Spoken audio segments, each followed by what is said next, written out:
Hey, my friends, it's Matt. This is the 10-Minute Bible Hour podcast, and yesterday we started talking about a conundrum, a Bible problem. I don't actually think it's much of a Bible problem, but it seemed like a big Bible problem when there was less data about the Persian Empire and more confusion about who was king and when they were king about 100 years ago or 150 years ago in the world of biblical and ancient world scholarship.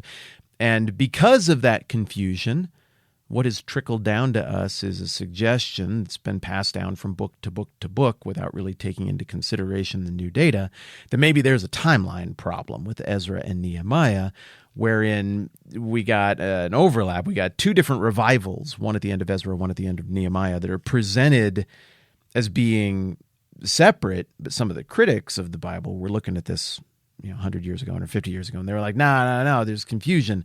There's the same revival, and it's all screwed up. The Bible's screwed up. We made a mistake here. So we're trying to sort through what actually happened, and we're doing names and dates and all of that stuff, picking up from what we were talking about yesterday. There, I think we are now reset and ready to charge forward.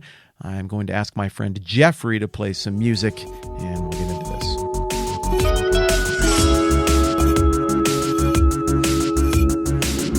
Okay, let's just go with the text here and break down the timeline of events. The first half of Ezra clearly puts itself during the reign of Cyrus and then during the reign of Darius. Now, Xerxes and Artaxerxes get a little flash forward mention in there, but this is all about the time of Cyrus and Darius. So we're talking about the late 500s BC, and in it, in the first year, Cyrus, king of Persia, so that tells us 539 BC is where Ezra opens. That's how we measure time in the ancient world, what year of the reign of what king.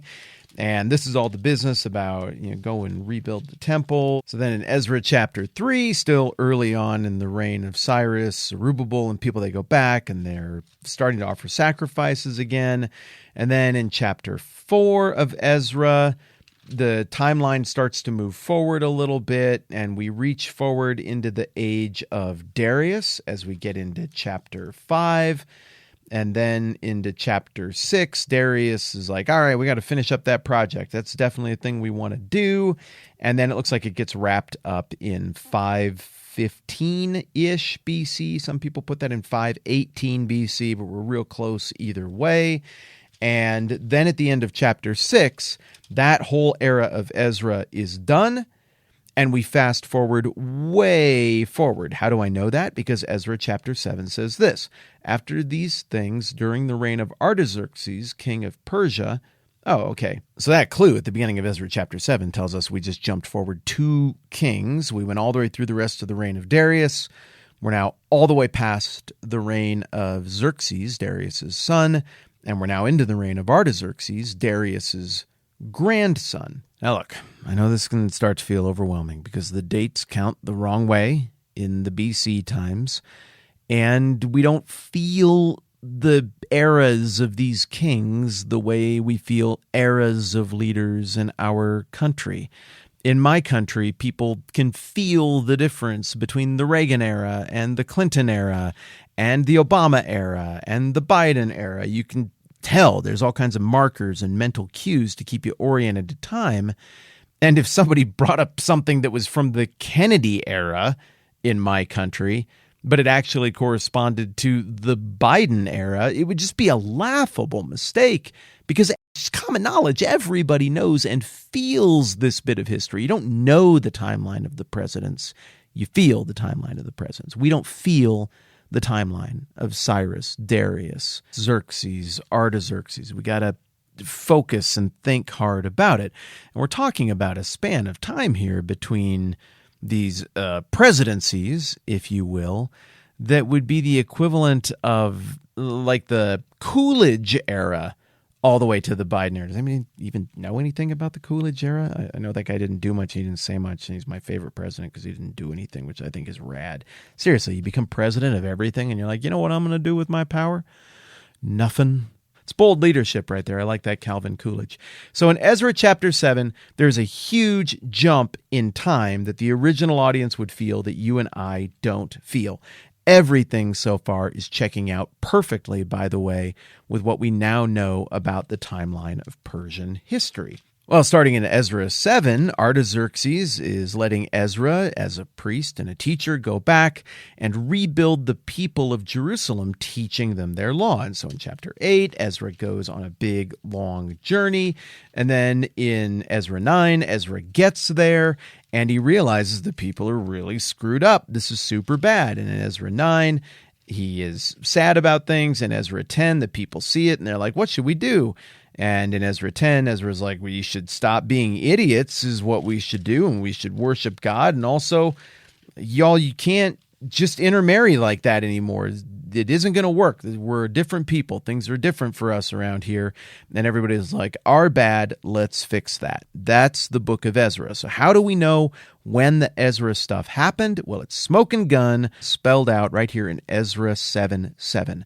Some of the Israelites, including priests, Levites, singers, gatekeepers, and temple servants, also came up to Jerusalem in the 7th year of King Artaxerxes. Ezra arrived in Jerusalem in the 5th month of the 7th year of the king. That is hyper explicit.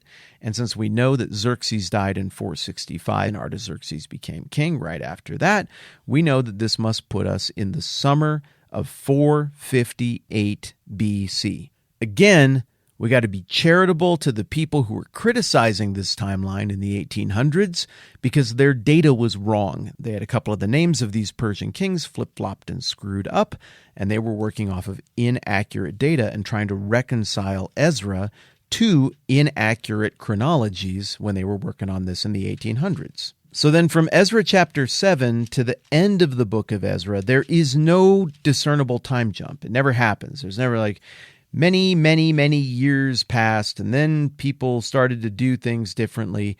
It's all very quick.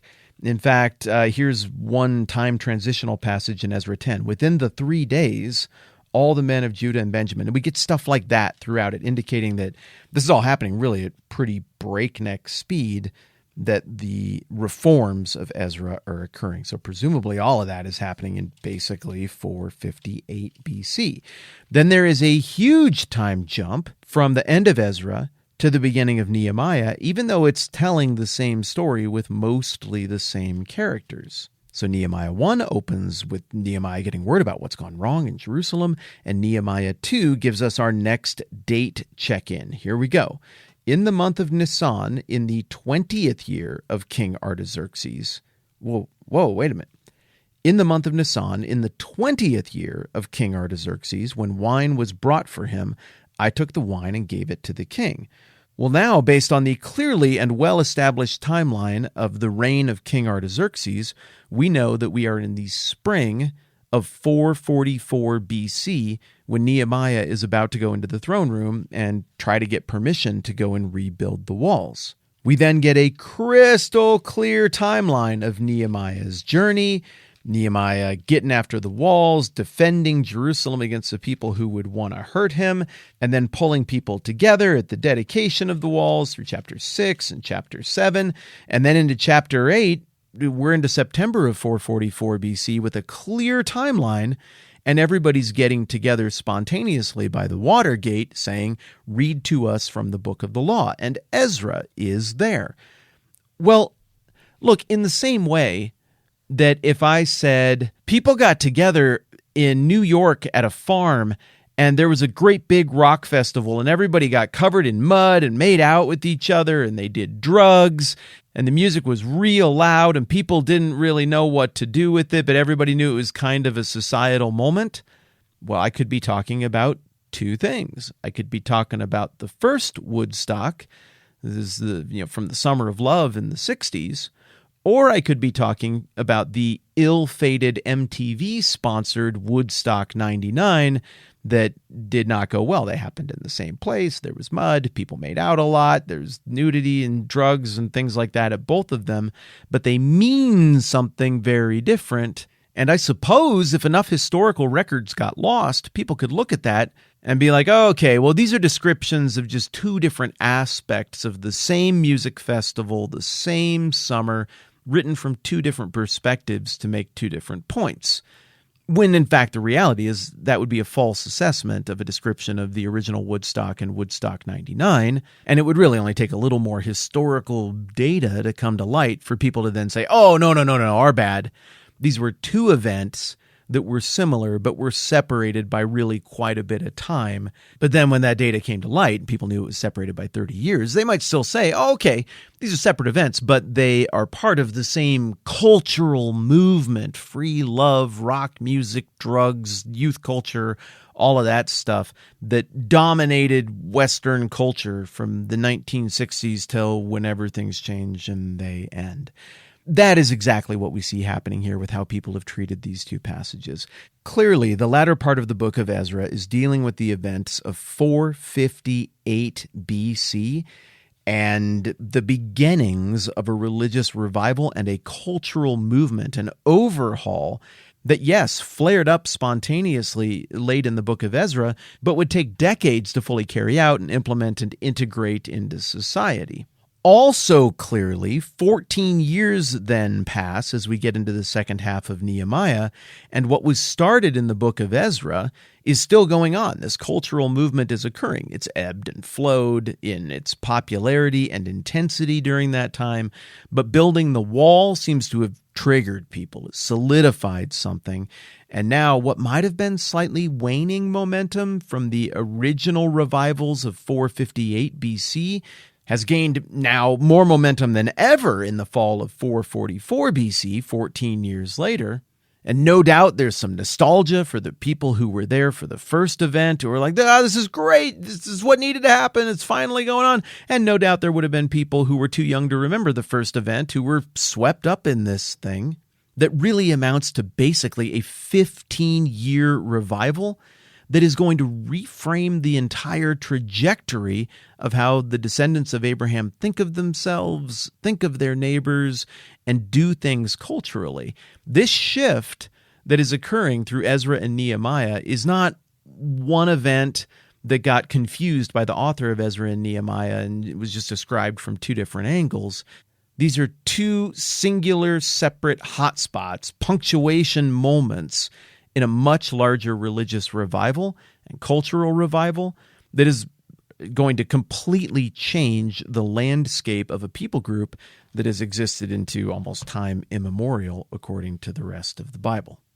So, to the scholars of yore who saw a problem here with the limited data set they were working off of back then, no hard feelings. Why would you not ask these questions? Those are totally reasonable questions. To those of you who are listening to this in the right here and the right now, we have the historical data that we need to look at this and say, okay, we have a clear picture historically of what this is, when these things happened, and how it's playing out. And this also means then that what we're getting from Nehemiah 9 to the end of the book of Nehemiah really is the spike of the football. It is the finishing. It is the nailing down. It is the cementing, the solidifying of this big religious movement that has been cooking at this time that we're looking at for 15-ish years. I've enjoyed this. Thank you for always being willing to go down the history rabbit hole with me a little bit here. I always like using that as an excuse to reset the big picture as well. And I think that reset is going to come in handy as we get into this massive prayer of Ezra that is going to dominate the next 2 pages of text here in Nehemiah chapter 9. All right, that's plenty for now. I'm Matt. This is the 10-Minute Bible Hour Podcast. Let's do this again soon.